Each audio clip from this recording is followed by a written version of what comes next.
Hey y'all, welcome back to Pancakes and Pandemonium. So if you're new here, I'm Sarah. I'm a mom of 5. 3 of my kids are on the spectrum.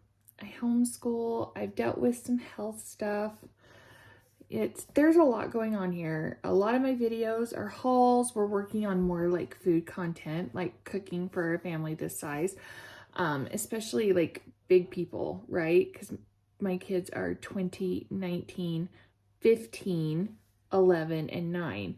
So you have a lot of creators who are just starting their families. And even if they have big families, like, they have a lot of small kids. So you don't always see what it looks like shopping for and feeding big ones, grown ones. And it just looks different. So I provide a lot of that kind of content and stuff. And then I've had some health stuff. And I mean, I am sure it's going to come as a shock. I bet you can't tell. I'm a little bit overweight. And while I don't subscribe to the need to be like super skinny and super modelish, I've dealt with health stuff, right? And shedding weight helps, especially with the kind of health stuff I've dealt with. And so it has kind of been a little bit of a journey and a roller coaster, and I share that with you guys too. And that is what we are here for today, a health update. So do me a favor and like this video and subscribe if you haven't, and I'll kind of tell you what's going on. I moved places. I am working on some treat bags. Gracie's having a couple friends over Tuesday night, and then we have some friends we do a lot of stuff with down here. They're coming over with their 2 kids. If you've been with us for a bit, you've seen the kids, Adam and Amelia. So I thought we'd go ahead and make treat bags for their trick-or-treat buckets. And then, like, I'm not going to do all that and not make a treat bag for Gracie, Mason, and Em. And then Ryan and Alex aren't, they're 19 and 20, so they're not really into trick-or-treating. And things that put them in different socialization things. They quit trick-or-treating really young. If you're new here, they're my 2 oldest. It's all 3 of my boys that are on the spectrum. And so Ryan has a lot of things and triggers and discomfort in dressing up. And Alex, it's just the knocking on the door and the trick-or-treat and being engaged or possibly being engaged in conversation with people he doesn't know. And then for both of them, sometimes little kids are embarrassing. And even if like we know they're not doing anything big, they're being silly. It's, you're triggered differently when you're on the spectrum and overstimulated. So it's not their vibe. So I make them boo buckets now that they're older. And these aren't meant to be over the top.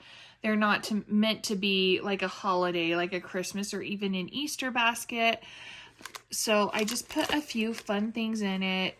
Once I get all these done, I'll dump some more candy in it because that's the fun part. But these cute little glasses,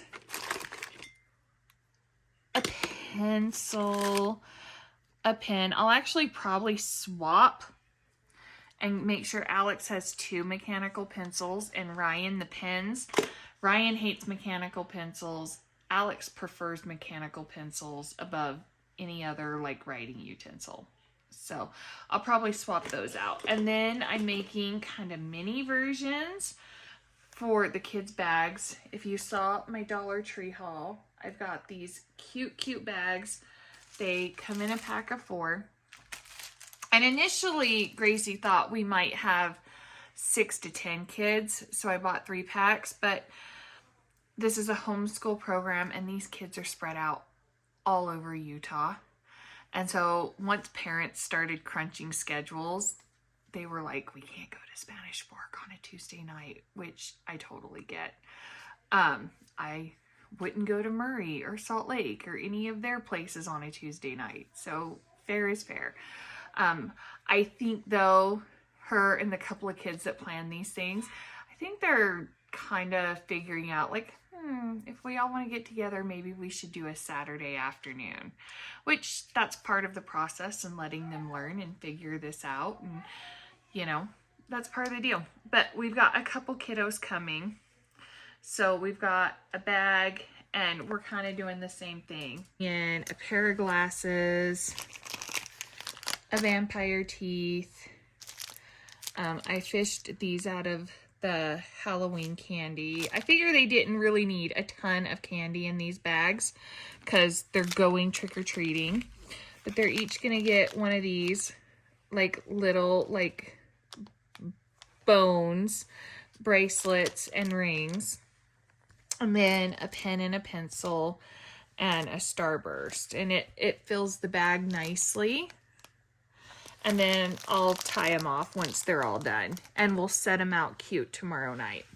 So I thought I would fill these and kind of give you guys an update on my health and the colonoscopy and kind of how that went. I was over at my desk when I started this, and like I said, I moved.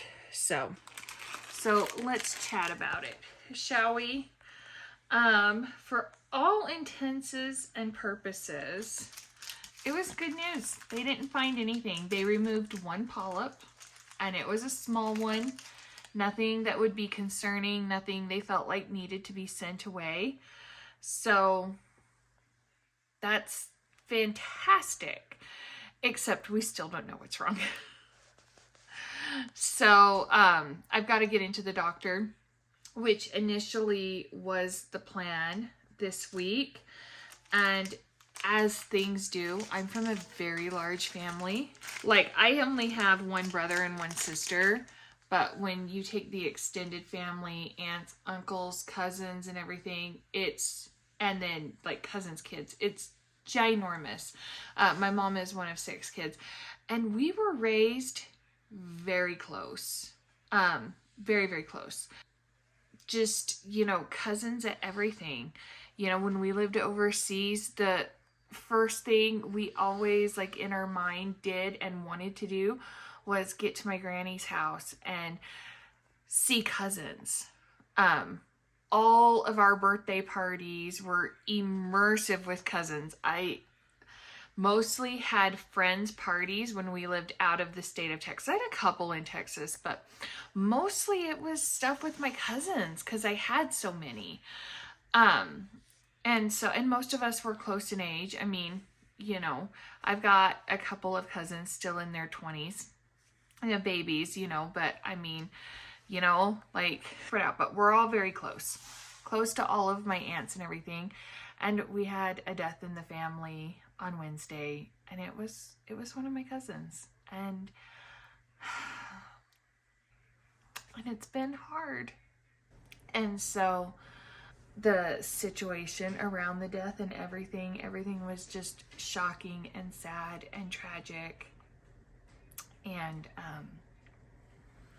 so my time has been taken up with cousins and my mom and my sister and chats and Zoom calls and just, really being immersed in those conversations and memories. And so I didn't get a lot of things done that I would in a normal, including scheduling a follow-up appointment. So I'll do that going into this week and hopefully get into the doctor next week or the week after. And then we'll do more testing from here. Since they didn't find anything, I think the next thing is going to be confirming the gastroparesis testing, and then seeing what that comes back as, which with my dietitian and the other clinician I told you guys I saw, they're pretty sure that that's what it is. And then we'll move forward with, proper diet and stuff like that. And I will be working on more of a holistic approach with it, but, we'll do what needs to be done with it. We're just glad that we can lean more towards what we were expecting and nothing scary, news-wise. With my health. So that's what's been going on. Yeah, that was loud. Sounds like everything's fine though. But on that note, I should go. I'm gonna finish packing these up. We've got a door to decorate. I'll be filming the prep tomorrow. I'm not gonna put any kids on camera without their permission, and of course you don't know how parents are gonna feel. So we'll probably focus it more around the prep and maybe like trick-or-treating type pictures, but we're gonna film tomorrow, which is Halloween. And then, like I said, I'm gonna get into the doctor next week, hopefully. And keep you guys posted. We so appreciate your love, support, and your prayers. And guys, like, it's the end of October. It is Halloween. After tomorrow, at least by my sensibilities, we are in full-blown holiday. As a matter of fact, I have a big collab coming up that I am hosting. So we're going to be doing all the Christmas decor. My sister is trying to figure out if they can come this year. So there will be all the Thanksgiving planning. Guys, there's so much going on and so much content to film. I can't wait, and I love sharing this with you. So like and subscribe if you haven't, and like, come back. Nothing's slowing down, and we can't wait to show you what we're up to. We'll see you soon. Bye.